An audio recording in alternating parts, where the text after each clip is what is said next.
ஆன்மீக அன்பர்களுக்கு என்னோட நமஸ்காரம். பகவான் ஸ்ரீ ரமண மகரிஷியை பற்றி நான் படித்த சில விஷயங்களை சொல்கிறேன். அவரோட பால பருவம். பகவான் ரமணர் பிறந்த ஊர் திருச்சுழி, மதுரை ஜில்லாவில் ஒரு கிராமம். அவரோட அப்பா பெயர் ஸ்ரீ சுந்தரமையர். கண்ணியமான வக்கீல் தொழில் நடத்திட்டு இருந்தார். அவருக்கு 3 பிள்ளை. 2வது குழந்தை தான் இந்த ரமணர். வெங்கட்ராமன் அப்படின்னு அவருக்கு நாமகரணம் பண்ணியாச்சு. அக்ஷரபியாசம் ஆன உடனே குழந்தை வெங்கட்ராமனை உள்ளூர் பள்ளிக்கூடத்தில் சேர்த்தாங்க. அதுக்கப்புறம் திண்டுக்கல்ல 1 வருஷம் தங்கியிருந்து 5வது வகுப்புல படித்தார். அதுக்கப்புறம் மதுரைக்கு போய் ஸ்காட்ஸ் மிடில் ஸ்கூல்லையும் மிஷன் ஹை ஸ்கூல்லையும் கத்துட்டு இருந்தார். ஒரு நாள் அவங்க வீட்டுக்கு உறவினர் ஒருத்தர் வந்திருந்தார். எங்கேருந்து வரீங்க அப்படின்னு வெங்கட்ராமன் குசலம் விசாரிச்சாராம். அருணாச்சலத்திலேருந்து வர்றேன் அப்படின்ற பதில் வந்தது. அது வெங்கட்ராமனை ரொம்ப பரவசப்படுத்திட்டான். சிறு வயசு முதலேயே உள்ளத்துல தானே ஒழிச்சுட்டு இருந்த அருணாச்சலம் அப்படின்ற ஒன்று, அது ஒரு பூமியில இருக்கிற ஒரு தலம் மலை அப்படின்னு அவர் சொல்ல கேட்டு ரொம்ப ஆச்சரியம் அடைஞ்சாராம். அதுக்கப்புறம் ஒரு நாள் பெரிய புராணம் பிரதி ஒன்று அவருக்கு கிடைச்சிது. அதில் இருந்த நாயன்மார்களுடைய திவ்ய சரித்திரங்கள் அவரோட உள்ளத்தை கவர்ந்தது. 1896ஆம் ஆண்டில் ஒரு மாறுதல் அவருக்குள்ளே ஏற்பட்டுதான். ஒரு நாள் வெங்கட்ராமன் தன்னோட வீட்டு மாடியில் உட்கார்ந்துட்டு இருந்தாராம். உடல்ல நோய் ஒன்றுமே இல்லை. ஆனால் திடீர்னு தான் மரண தருவாயில் இருக்கிறதா தோணித்தான் அவருக்கு. தானே இதை எதிர்கொள்றதுக்கு துணிஞ்சாராம். பிற்காலத்தில் அவரே இதை பற்றி விவரிக்கும் போது அவர் இப்படி சொல்கிறாராம். திடீர்னு எனக்கு ஏற்பட்ட இந்த சம்பவம் என்னை தீவிர யோசனையில் ஆழ்த்திருச்சு. சரி, சாவு நெருங்கிடுது. சாவுனா என்ன? எது சாகுது? இந்த உடல் தானே செத்து போகிறது அப்படின்னு எனக்குள்ளேயே நான் சொல்லிட்டு உடனே மரணத்தோட அனுபவத்தை ஏகாக்கிரமாக பாவிச்சு பார்த்தேன் அப்படின்னு சொன்னார்.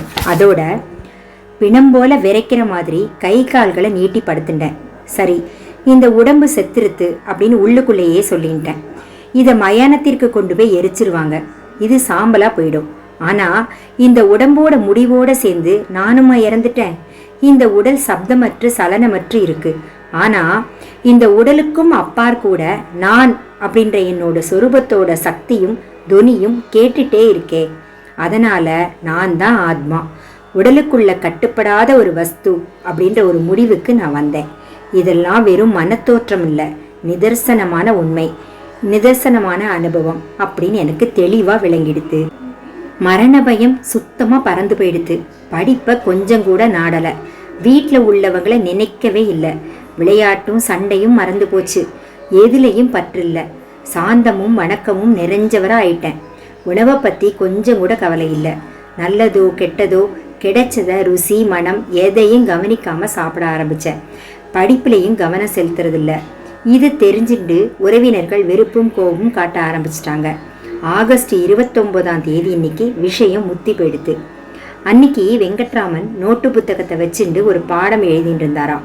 ஆங்கில இலக்கண புத்தகத்தில் உள்ள ஒரு அத்தியாயத்தை 3 முறை எழுதிட்டு வரணும் அப்படின்றது ஆசிரியரோட கட்டளை. திடீர்னு வெறுப்பு உணர்ச்சி தோன்றிடுது. புத்தகங்களை மூடி கட்டில் மூலையில் போட்டுட்டு கண்களை மூடி தியானத்தில் அமர்ந்துட்டார். இதை கவனிச்சுட்டு இருந்த அண்ணா நாகசாமி தம்பியை பார்த்து, இப்படிப்பட்டவனுக்கெல்லாம் இதெல்லாம் என்னத்துக்கு அப்படின்னு வெறுப்போட சத்தமாக கேட்டாராம்.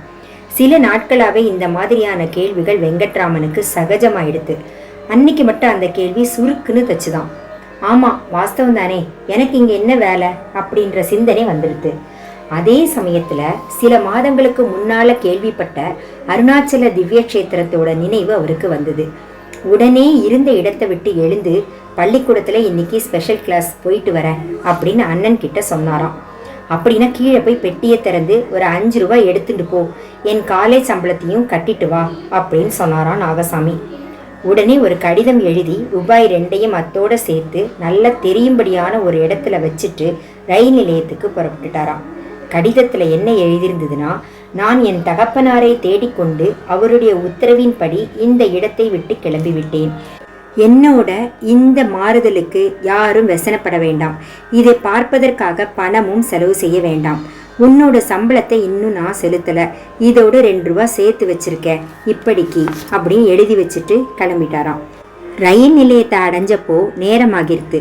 ஆனால் அதிர்ஷ்டவசமாக அன்னைக்கு ரயிலும் தாமதமாகவே வந்து சேர்ந்ததாம். திருவண்ணாமலைக்கு பயணத்தை தொடர்ந்து 4ஆம் நாள் தன்னோட இலக்கை அடைஞ்சார். தனிமையான ஒரு இடத்தை நாடி கோவில்லேயே பாதாள லிங்கம் அப்படின்ற ஒரு இருட்டு குகையை தேர்ந்தெடுத்து ஏகாந்த நிஷ்டானுபூதியில் ஆழ்ந்தாராம். முற்காலத்தில் வால்மீகி முனிவர் தன்னை சுற்றி கரையான் புற்றுக்கள் மூடிக்கொண்டதை கூட உணராமல் வருடக்கணக்காக நிஷ்டானுபூதியில் இருந்ததாக சொல்லுவாங்க. பாலயோகியோட நிஷ்டானுபூத நிலை அதை ஒத்தி இருந்துதான். அதுக்கப்புறம் சுப்பிரமணியர் கோயிலுக்கிட்டக்க சில காலம் இருந்தார். அதன் பக்கத்தில் உள்ள ஒரு பூந்தோட்டத்தில் கொஞ்ச நாள் இருந்தார். அதுக்கப்புறம் வாகன மண்டபத்தில் கொஞ்ச நாள். அதுக்கப்புறம் அன்பர் ஒருவரோட வேண்டுகோளுக்கு இசைந்து திருவண்ணாமலைக்கு பக்கத்தில் ஒரு குரு மூர்த்தத்தை அடைந்து 1.5 வருஷ காலம் அங்கே சமாதி நிஷ்டையில் இருந்தாராம். இவரோட இந்த விஷயம்லாம் விரைவில் ஊரெல்லாம் பரவி மதுரைக்கும் எட்டிடுது. மூத்த பிள்ளை நாகசாமியோட அவரோட அம்மாவும் திருவண்ணாமலைக்கு புறப்பட்டாங்க. அப்போ பவழக்குன்றில் உள்ள ஒரு பாறை மேலே சுவாமி படுத்துட்டு இருந்தார். அண்ணனும் அம்மாவும் சுவாமியை அடுத்து விடாப்பிடியா வேண்டினாங்களாம். அவர் மனத்தை கலைக்கிறதுக்கு எவ்வளவோ முயற்சி பண்ணாங்க. அன்னையோட அன்பு முழுவதும் வெளிப்பட்டு கெஞ்சினாங்களாம், அழுதாங்களாம், அரட்டினாங்களாம், வேண்டினாங்களாம், இறைஞ்சினாங்களாம். எதுவுமே பலிக்கலை. எதுக்கும் ஒரே நிச்சலனமான மௌனத்தோடையே இருந்தாராம். பக்கத்தில் உள்ளவங்களுக்கு அது ரொம்ப பரிதாப காட்சியாக இருந்துதான். தாயோட அன்பு அவர்களோட மனசை கரைச்சுதான். பெற்றெடுத்த தாய்க்கு மறுமொழியாவது கொடுக்கணும் அப்படின்னு அவங்களும் சேர்ந்து இவர்கிட்ட மன்றாடினாங்களாம். கடைசியில் சுவாமி ஒரு காகிதத்தில் இப்படி எழுதினாராம்: அவரவர் பிராப்த பிரகாரம் அதற்கானவன் ஆங்காங்கிருந்து ஆட்டுவிப்பன். என்றும் நடவாதது என் முயற்சிக்கினும் நடவாது, நடப்பது என் தடை செய்யினும் நில்லாது, இதுவே திண்ணம், ஆதலின் மௌனமாயிருக்கை நன்று. இப்படி அவர் எழுதினாராம்.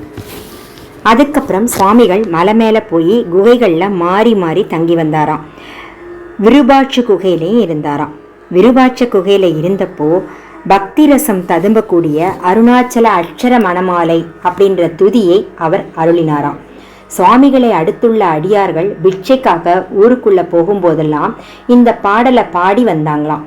முதல்ல வரும்போதே மகரிஷிகள் தன்னோட அன்னை கிட்ட உலகியல் பாசம் அற்று போயிடுத்து அப்படின்னு அறிவித்து விட்ட போதிலும் அம்மையார் அடிக்கடி திருவண்ணாமலைக்கு வந்து போயிட்டு இருந்தாராம்.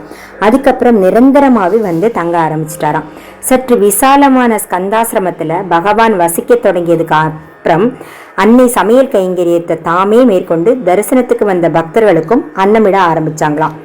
அதிதிகள் அனைவருக்கும் அன்னமளிக்கக்கூடிய வழக்கம் அதுக்கப்புறம் தான் இந்த ஆசிரமத்தில் ஏற்பட்டது.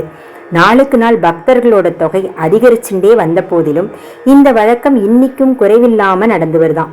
சிறிது காலத்திற்கு அப்புறம் அன்னையோட விருப்பத்திற்கு இணங்க கடைசி குமாரரும் துறவியாகி இந்த ஆசிரமத்துக்கே வந்து சேர்ந்துட்டார்.